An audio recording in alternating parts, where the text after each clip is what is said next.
देवं सुरासुरैः वन्दितपादपद्मम्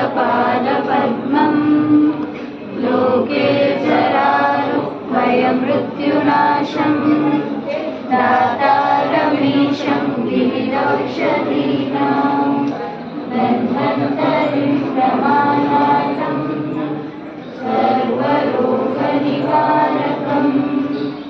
आयुर्वेदप्रवक्तारं वन्दे पीयूषदायकम् सर्वे जनाः सुखिनो भवन्तु सर्वे सन्तु निरामयाः। ॐ शान्ति शान्ति शान्ति। श्री धन्वन्तरये नमः।